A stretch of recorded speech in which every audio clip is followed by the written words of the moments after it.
So I'm speaking to some people that I like and appreciate about things related to how we express ourselves in the world, which is so related to my work, of course.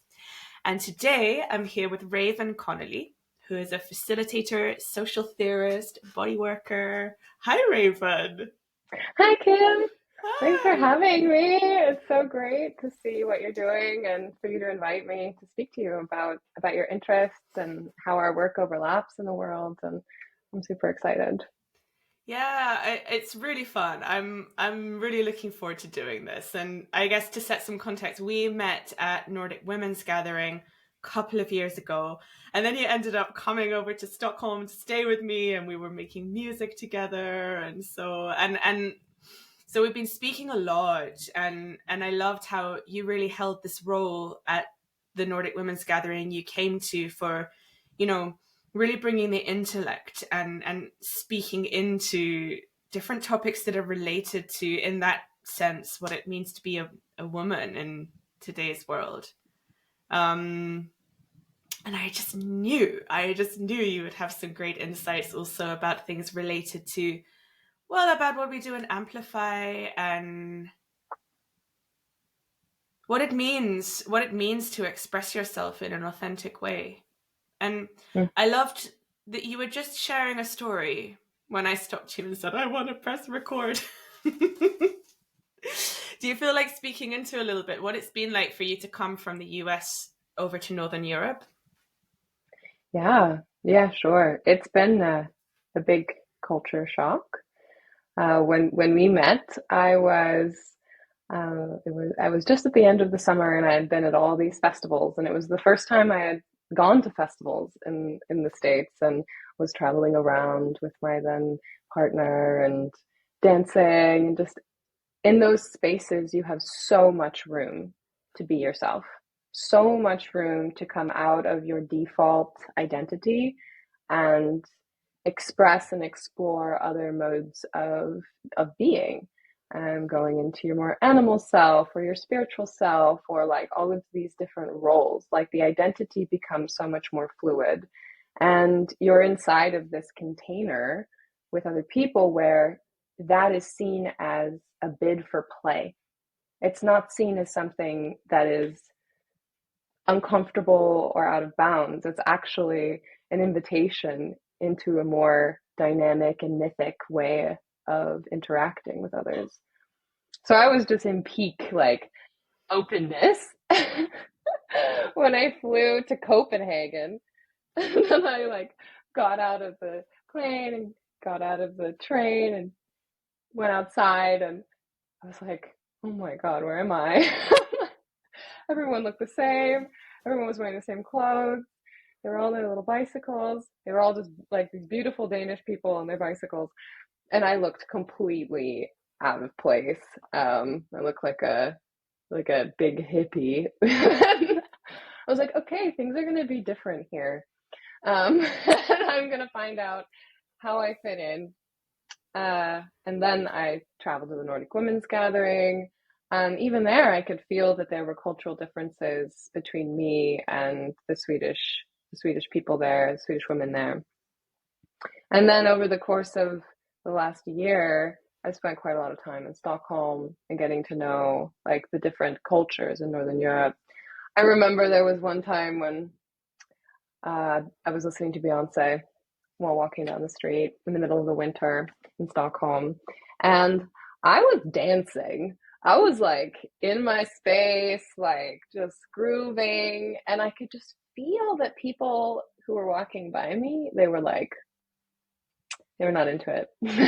They were like, they were doing this thing where it was like they were ignoring me, but like at the same time I could feel that they could see me. It was this like double, like, I see you but I'm ignoring you.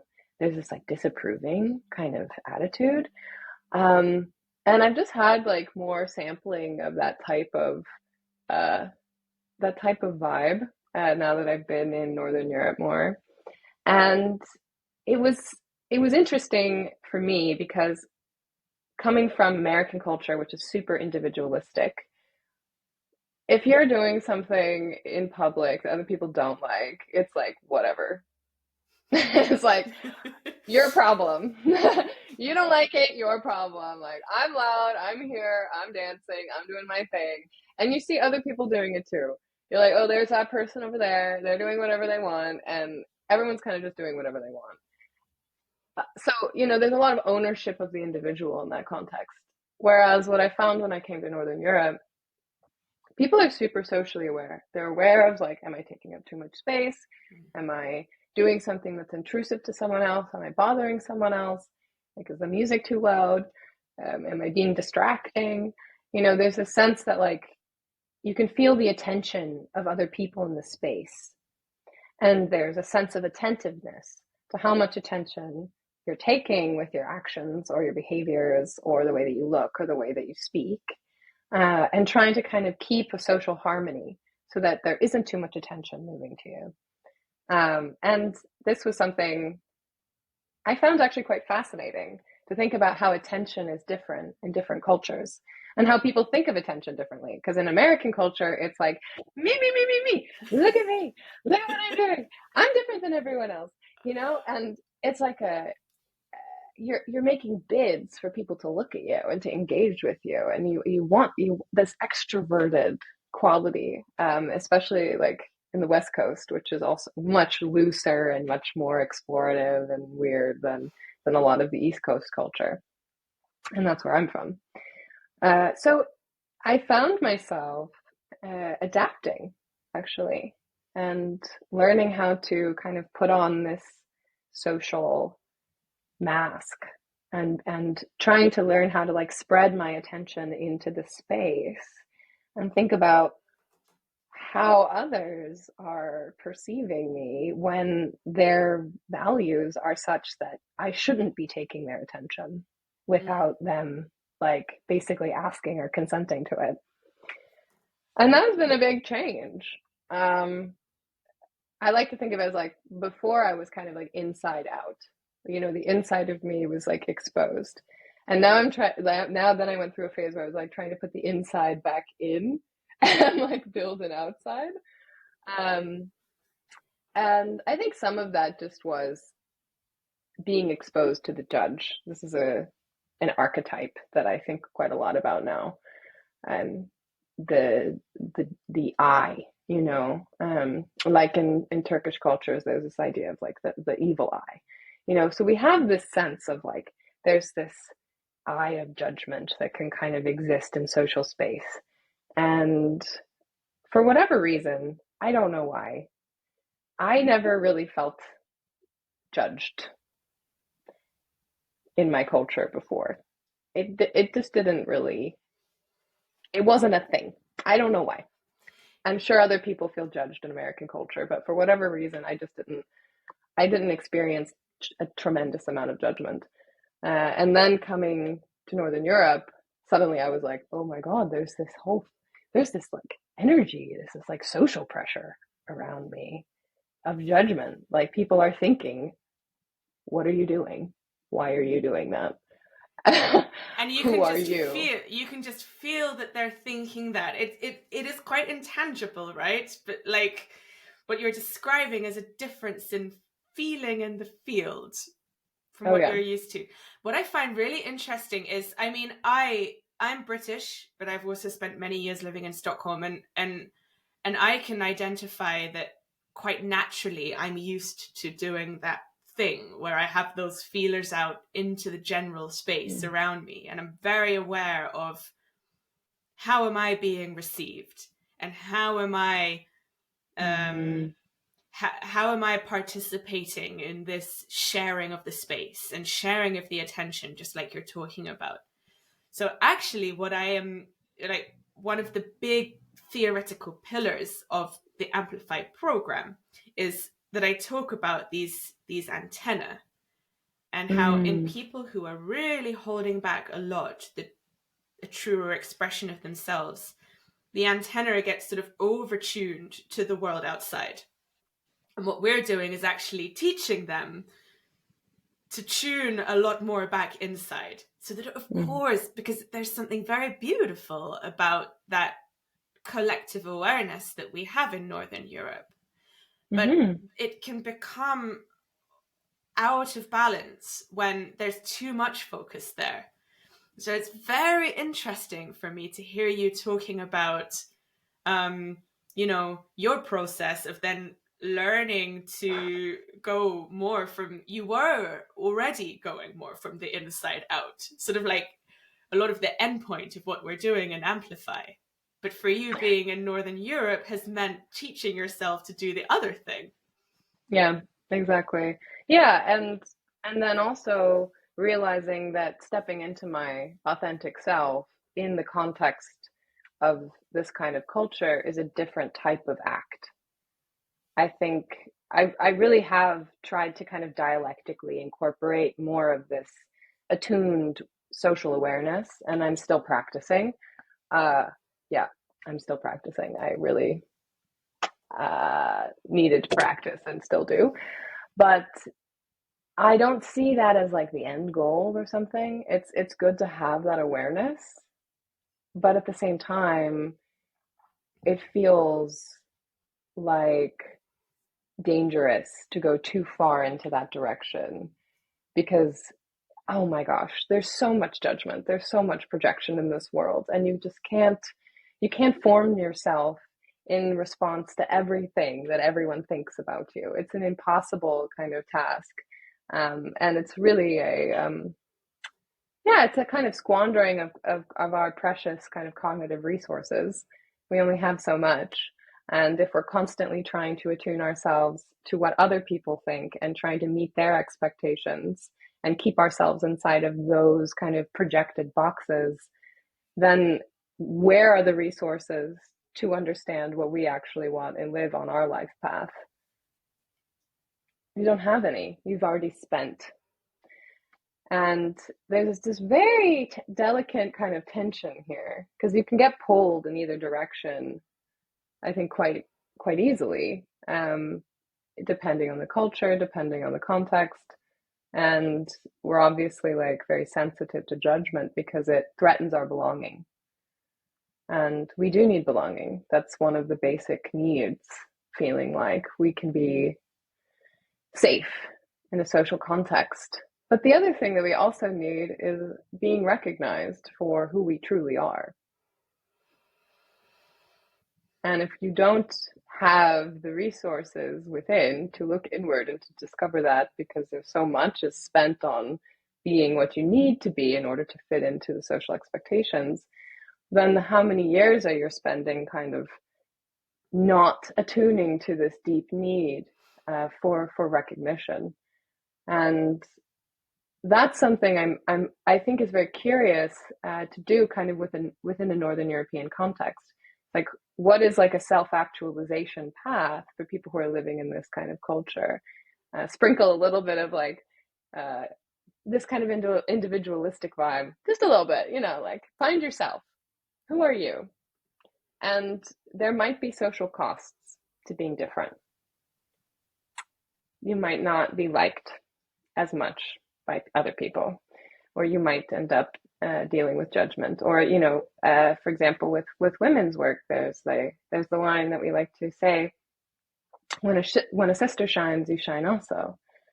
And I think what that points to is sometimes when women stand out in their power, other women judge them. Mm. And this is very scary. And this is the kind of thing that it's like, okay, you want to step into personal power, but when you do that, there may be some things that come your way. So it's in a way, I think my journey has been about going from being naive in my expression to being wise, to realizing like just going out there and being myself, and that not having any consequences was not a sustainable worldview, at least not in this cultural context. And now it's more like I understand that there may be social implications, that people may not like me, or people may feel triggered, or people may not be ready to receive where I am. And yet I'm going to do it and be in my courage and express myself anyways. And actually, for doing that has been a big challenge, because there are parts of me that are like, oh, but you know, what if we hurt someone, or what if there's some sort of drama that comes up, or some sort of conflict, and like, how do I handle that? You know, like, how do my parts deal with all of that? So the building the courage on the inside, this like internal integrity, is like a pillar of strength and of resource within that can be the well, where that self-actualization and that sense of personal sovereignty and authenticity can come back to. But that type of process, I think, it's quite hard to go through on your own. It's really nice to go through it hand in hand in community with others. Um, yeah, at Yeah, least and that's what I I found. absolutely, and I love how you speak into this difference between self-expression without consequences, and then self-expression that really does feel like a risk in a way that's quite vulnerable. Mm, And also this when you shine, I shine hmm. concept, right? Because it doesn't necessarily have to be that in order to express my uniqueness and my individuality, I must sacrifice belonging. Yeah. It is not a given that belonging has to be about being the same. Hmm. So, what we can do together in community is adopt new principles and decide to celebrate. Even if you say something to me and it hurts me or it triggers me in some way, I can still decide to celebrate you for being true to yourself in the first place. And this is what I say to my clients when they express a fear of losing people as a result of being more true to themselves, is that what we also do when we do that, we become more polarizing. When Hmm. I become more of who I really am, I do become more polarizing, and a lot more people will dislike me. But I will actually have also a greater effect of attraction with the people that are like me in one way. And also, I will get to know who are the ones that celebrate me for being me. I had a very beautiful conversation with one of my best friends recently, and she told me that she felt triggered by something that I said. Mm, She also, at the same time, acknowledged that the reason that that was because I am more and more and more shedding people pleasing mm, tendencies. So I'm not just being nice to her all the time and keeping the peace. And so she mm, was able to express her own hurt while at the same time celebrating my practicing authenticity, which is so beautiful. And it's why I love that you bring out the importance of the collective, like spaces like Nordic Women's Gathering, where we have that principle of when you shine, I shine. In Amplify, my clients are always calling Amplify a safe space, and I'm trying. And this is from Anna Milbo Schups and Pamela von Sabler have, encouraged me to more call it a brave space, because yeah. that's what you're also speaking into courage, right? A safe space brings the idea that there is not going to be a consequence, Hmm. whereas a brave space acknowledges that there is a risk, there can be a negative consequence. And even within the container of Amplify, and it has been in the past that people have felt triggered by someone else within the container of Amplify expressing their truth. So it is actually not a safe space. But the reason why it feels safe, and my clients continue to call it a safe space, is that we have this underlying foundation, which is the principle of that you are celebrated, even if it causes hurt, even if it causes friction. we're here to express our uniqueness, and you will always be celebrated for that as well, no matter what. Yeah, yeah, absolutely. The brave space, so important.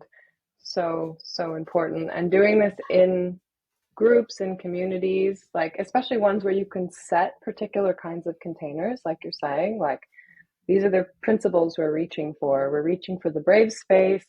We want to shine when others shine. You know, we have this idea of, like, for example, in burning culture, like of co-creation. I'm here to make something, but you're also bringing yourself too. Self-reliance. We need to be able to resource ourselves. This idea of, like, you know, within the wheel of consent, you have this concept of your domain, what your right and responsibilities are to yourself. And that includes your emotional regulation, includes your thoughts and beliefs, feelings, projections. What is yours and what is others? And when you can hold that type of worldview in community as we're all trying to adjust to becoming these different kinds of selves, I think we're allowing for this exploration to happen in this tribal context. It's not an individualistic thing where you're alone in your space and you're trying to figure out who you are. You're doing it while being seen. You're doing it while being in this context of others responding in this web, in this network of interaction. And I think that this is an essential part of the process. I think for me, I've been on this path with body work, and it's been essential to be in a group context to move through and to become more brave and to become more resourced within myself. And had I been in a little webinar, like doing it on my own and just reading books, like I wouldn't be here in the way that I am now with the kind of transformation that I've been through and the type of resilience that comes from this. And knowing that you can move through this process in a group of people, be witnessed, be recognized, hold the friction, hold the tension, and still come out the other side with a sense of integrity and also respect for someone else. That means when you leave that container and you go into the default world, you have this imprint, and you know, like, okay, I can hold this. I can hold this difference. I can hold this tension because I did it here when it was way more exposing, when it was way more like, this is all of me, see me. And that, like, I think of it as a breathing, right? It's like an expansion and contraction. And every time, as you practice the breath, you can hold the breath longer. You can sing the note for longer. You can sustain your voice within the context of some sort of judgmental silence. You know, you can have your voice out there. And when you're in a chorus of voices and you know other people are singing with you, then there's that power behind you, even if they're not there in the moment. And that's, yeah, community is essential. That's, yeah. Yeah, and I love that you bring that, you know, and I use this very often in my practice because it's so good that you bring back then this air of judgment, which, regardless of culture, I don't know what cultures people are going to be from who are watching this, but I think a lot of people will be able to relate to kind of an air of judgment in the space, and having that capacity to remain in integrity with what I actually feel and want to express within that air of judgment. It's so helpful to have had those experiences where you have been witnessed and accepted in the truer expression of who you are. And what I actively do is call I remember the people who celebrate me for doing Mm, that, even when they're not mm, there. Just like you mm, say. mm-hmm, I think mm-hmm, it's so beautiful. And I also love what you bring about it's not about discovering who we are in isolation. And of course, I actually spend a lot of time alone because I think it's important to come back to myself and sort of have that almost purity of the space around me just to sort of really recenter. mm-hmm, What I also think is that it's almost not real when we're in isolation. Like, so much of reality is about being in participation with the world around.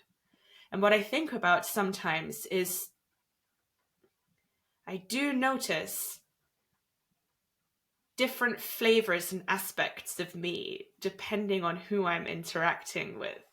And that's Mm-hmm. actually why I love to have quite different kinds of friends, because they bring out something different in me.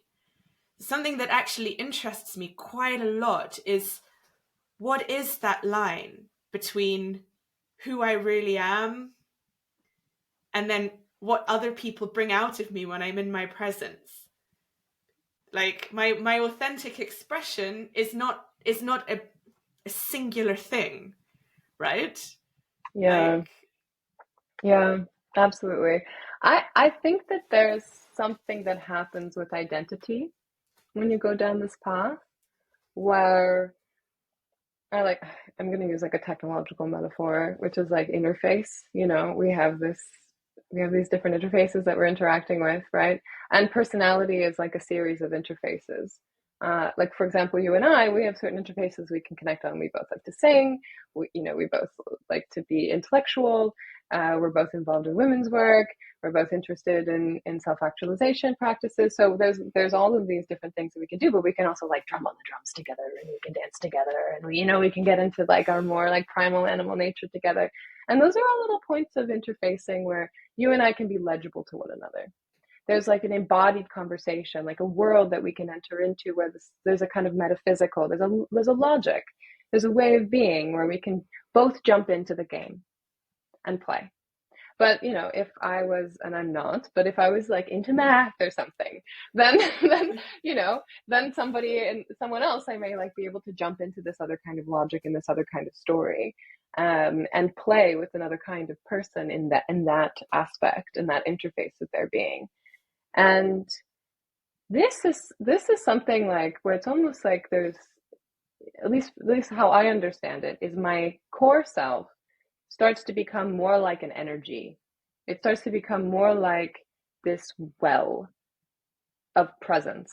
It's more of what my attention and my capacity to hold your presence, that we can hold it together. And I don't have thoughts in my mind like, what is she thinking? What does she think of me? Are we going to be friends? Does she trust me? Like, does she think you know, that she's prettier than I am, or whatever the judgments are. Instead, it's like, I'm here with you. We're here together. And that's just presence. And there's nothing to fill that container. Thoughts can't fill that container. They can distract you from being in that presence, but you need an infinite amount of thoughts to fill the container of presence, which is why the mind is such a big distraction, and it's never ending, and it can never be satiated. But when you're in that presence in yourself and you feel just like relaxed into it, where you're like, oh, I can be with it. I can be in my own presence and I can be in the presence of others. Then all of the rest of it is just about like, oh, can I find a place where we can play together? And it doesn't have to be everything. It doesn't have to be all of me. It can just be these sparkly little bits over here I find together with you, and then the sparkly bits over here I find together with someone else. And there's so much spaciousness for this like kind of organic and unique way of relating to each person that you come across. And that's not inauthenticity. I think that's really important. It's not that you're being inauthentic by being different with different people. If you're finding these different points of connection and allowing that organic play to emerge, and then knowing that like the self within is presence. yeah, I love how you describe that. And I like, yeah, it, I think you're really speaking beautifully into this sort of rawness, this spontaneous directness that is authenticity, which is very in line with how I see authenticity too. Mm. Mm. Um, and also, And also you bring a beautiful, in in my work I use a lot of improvisation with the voice, a lot Mm. of silliness, a lot of playfulness. And it can almost seem, a little bit superficial and silly. Like, why are we doing this? And what I really try and drive home is this is actually one of the deepest things you can do, because in that moment to moment aspect of improvisation, especially when you do it musically, because with music the time doesn't stop. So when you're Mm-hmm. improvising with music, there is no time for what you're speaking into, the self-doubt, the judgments, Mm-hmm. the million thoughts a second to chime in. So when you go into improvisation and play, what you're practicing is that raw, direct, spontaneous expression, which is then also infinite. and Mm-hmm. and and part of, I think, what we do in amplifying, this is where it can almost get oh, I can't think of the word. It can almost seem like it contradicts itself, Mm. because we're talking about finding your authentic voice. What I say is that it's really your voices, and it's really your infinite Mm. aspects of expression. You're finding there are so many infinite colors and shades of you that come out depending on the people that you're interacting with, or the things that you're engaging with in the world. And then Mm-hmm. really, like, for me, the authenticity is that flow, I guess, almost Mm-hmm. that flow. Absolutely. Yeah. Mm-hmm. That it circulates, can go from within into without and connect with something else. I think that's a really important part, that it actually, your presence can touch something and Yeah, still feel safe, or still feel like, because sometimes it goes within again. You can hide, yeah, like you're like, yeah, oh, I went out too far, like, oh my gosh. yeah, But there's a concept from Lacanian psychoanalysis, which is the concept of das Ding, which is like the unknowability in the other, which Timothy Morton calls the strange stranger, because there's always something about the other that cannot be known.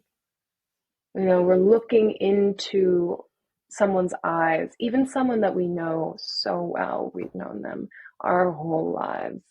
And there's still this part that's unknowable and unreachable. And I think, in my whatever worldview, I feel like that's maybe the thing that's actually scary, yeah. is when I think about all of the unknowability of all of the subjects that exist on the planet, 8 billion of us today. My brain just goes, holy, like, how could I possibly hold all of that? Like the rich subjectivity of every person, knowing that I can never be in touch with all of it, and still being able to be there and be in presence with everyone that, I choose to be in relationship to. I think that is like what we're building integrity for. And when we think about just whatever kind of historical context that we're in, there are so many people on this planet, more people on this planet than have ever been at any single moment together. And I think about that, just that, like, whoa, how much consciousness is here, and how impossible that it is for the calculating, tracking, kind of managing part of our minds to hold that. It can't. It's just actually physically, computationally impossible. And that's the world we live in.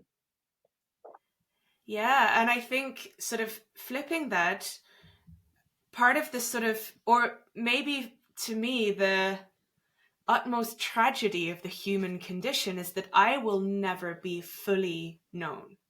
I Exactly. will never be fully seen.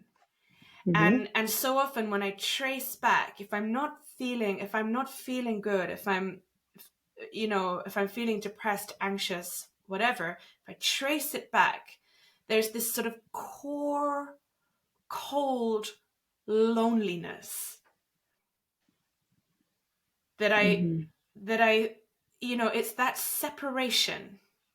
Mm-hmm. I Nobody will ever fully know me, because this, if there ever was an objective truth in here, it must always pass out through the filter of me into you through the filter of you. It's like there's something in here that can't ever be reached. And I think same thing goes with our understanding of ourselves. Right? I will never know myself.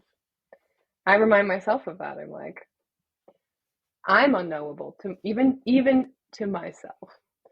So that's where I'm like, have a lot of graciousness for other people, because I'm like, how could you possibly know me? I don't even know me. Yeah. And you're changing all the time. You're changing all Yeah, the time. And yeah, so exactly. all of it makes the concept of authenticity very fluid, Yes. because what is actually being expressed authentically is very fluid. What I do just want to, I felt like looping back, Mm-hmm. because when I was speaking into how we can find different aspects of ourselves when we're in relation with different people, it struck me a time when, even when that's in flow and there isn't much, thinking about how they're thinking about me and second guessing myself, it can still feel a bit inauthentic. And I think that is a time when I might really be in that flow with somebody, but Mm-hmm. without realizing it, I am letting myself be led by that person a little bit more than I want to be, and I'm not Mm-hmm. noticing. That's one time where after the fact it can feel a bit like, oh, that felt out of alignment somehow within me. Mm-hmm. And another way is when I am in that kind of flow with somebody, and yet I am also sort of without noticing going away from my own core values. I think that my values are something that carry through. They're also subject to change, right? But I think that there are times when I have been in that flow in my engagement with people, in that space of play, Mm-hmm. and have ended up feeling like I'm out of authenticity because I've gone away from my own principles and values. Mm-hmm. Mm-hmm. Yeah, absolutely. I think it's maybe moving from like if we use the body as an example, that when we're looking in the mirror, we just see the outside of our body. And you could think about the self, but there's a stage of relating to the self that's about the outside, the body as a whole, the skin, the structure. And as we start to do this work, the body becomes more like the bones, or it becomes more like the nervous system, becomes the structure that holds. And that is a set of principles, set of values. And as we're going through the process, there are these moments of discovery, because that's how you figure it out. It's like every interaction is a little laboratory to discover something about how do I hold myself. When you're in a situation and you reflect and you're like, ooh, I was a little bit out of alignment there. I ended up doing something that didn't sit with my values. That's like a moment where the light turns on and you're like, I have a value there. I may not have even known that. And same thing goes when you're having a really incredible experience with someone and you've never had something like that before. You're like, oh, there's something here. I didn't even realize I could be this full. I could be this playful, this spontaneous, and still be in relation to another. And you just pick up those, you harvest those learnings, you take them with you. And that's part of the transition. And it can be quite clunky because sometimes we override ourselves in pretty significant ways. and we jump into things too fast. And I think this in particular can happen when we bring people super, super close without really knowing, do we have shared values?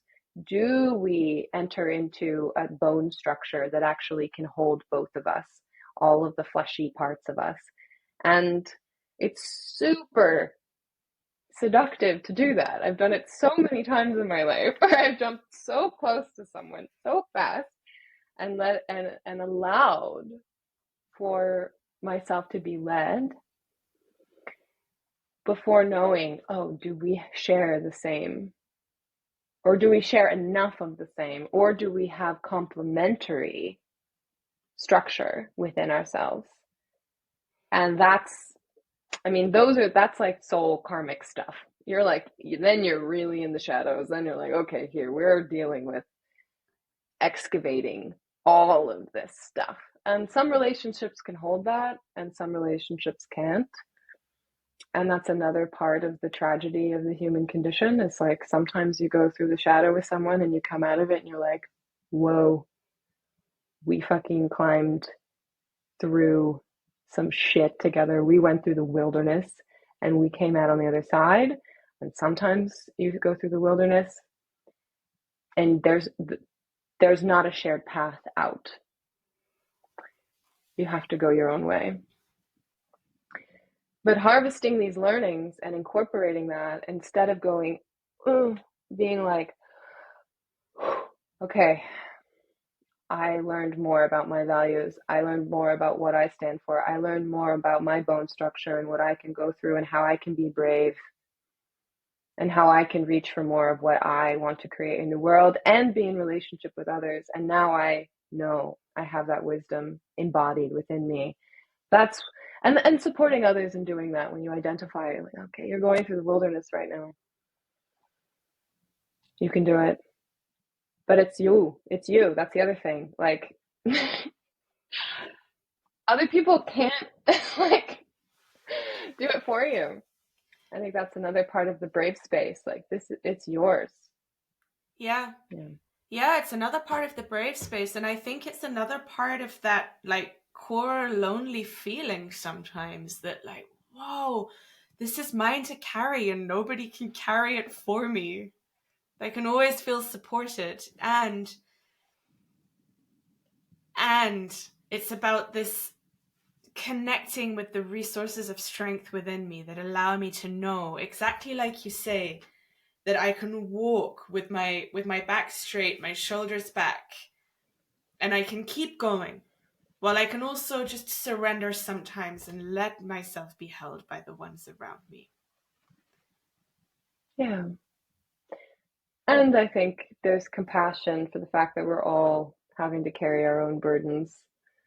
You know, we're all walking together, and there's only so much we can do, to help someone else carry their burdens. But we can stand next to each other with that knowledge that we all share that weight, our own unique weights, but somehow this is part of just the human condition, that there's this loneliness in every single one of us, and you can go into it or you can kind of hold it. I think my relationship with it has changed. It's been loneliness at times, deep loneliness, and like despair and the sense of tragedy. And I remember like looking up at the stars and having this, like, seeing the coldness in space, and really feeling that. And then sometimes I'm like, oh, I have this little secret world. Mm. It's just mine. It's just my little place inside. And instead of it being this like place of separation that keeps me out of connection, it's like I have this little treasure box, and I can adorn it and put little jewels on it and make it beautiful and like open it up and go inside, and it's mine and no one else can reach it. It's because it is mine, and in a way I can keep going into it, and I can never fully find it, because I am just as unknowable to myself as other people are unknowable to themselves, And I think that, there's a reframing that can be done around this condition, that, at least as for me, has allowed me to kind of breathe into this separation and find peace with it, and also see others from that place as well. Being like, you have your own world like this, I would imagine, although I can't know it. And I can see that too, even though I can't see the details. There's just a space for that in my experience. And that's something that could also be held in community and could be experimented with, knowing the unknowableness of ourselves and of others, and holding ourselves in that. Mm, mm. So Yeah. beautiful to go into this with you. And Yeah. I feel like this topic of self-actualization, knowing ourselves and becoming realized in our uniqueness. It's such a theme in our literature, in our mythology. It's been such a core drive of humanity for all of time, I guess. And at the same time, it's something that's so easy to just brush over in the day to day. It's so easy just to not say the thing, or just to play a bit small in Yeah. that situation, just Yeah. because it takes energy to do something that's not in harmony. It does Yeah. take energy. And it's so easy to just let things slide over and over again. And because of that, this is my secret space, we can kind of get by even without being called out on it, because nobody's really going to know. There could be signs, but I can Mm-hmm. get away with Mm-hmm. actually not with letting things slide, because people won't always know. I think it's really important to talk about these things, and it's really important work to decide, and it's a big commitment, but to decide, actually, I'm gonna express more and more and more what's true to me. Of course, to the limited extent that I know myself, but you know, there's still it's the world around us is rife with this practice of not quite saying the thing that we mean, or not quite doing the thing that we really want to do at the time we want to do it, because we don't know how it's going to be received. I know that you are a body worker. Is this something that people can work with you on? Mm-hmm. How Yeah. can Yeah. people Absolutely. find you on the internet On the waves? on the webs. Um, yeah. Okay. I guess I haven't quite put up a very solid digital interface for finding me these days. If you're interested in bodywork and seeing what that could do for your self expression, for your understanding of your sexuality, um, for understanding relationships, how you want to be in relationships, and going through a process of personal transformation, I'm always available via email.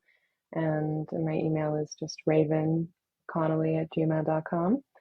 Just reach out, and I'll be sure to let the world know when I have more surface area around my digital persona, um, and can then bring in more clients that way. But I'm still in the beginning of my process, so it's a little budding experience. So I think email sounds yeah, great. We'll make sure we email's also great. write out your email address in the description. Mm-hmm. Yeah, and then if you're interested in using your voice, your creativity, uncovering your inner artist and your inner musician to explore these themes, I think that also goes beautifully with bodywork. Really, very, very complimentary. So complimentary. Then I'll make sure I also put in the description of wherever this video is being posted how to find out more about that from me. Great. Yeah, thank you so much, Raven. I've loved Thank this. And you. I'm so It's been happy so we're going good. to be living in the same city again. And we can just So awesome. talk more and Mm-hmm. make music and be playful together. So happy for that. I'm really looking forward to it. Thank you so much, Kim. Thanks for everything you're doing. Thank you.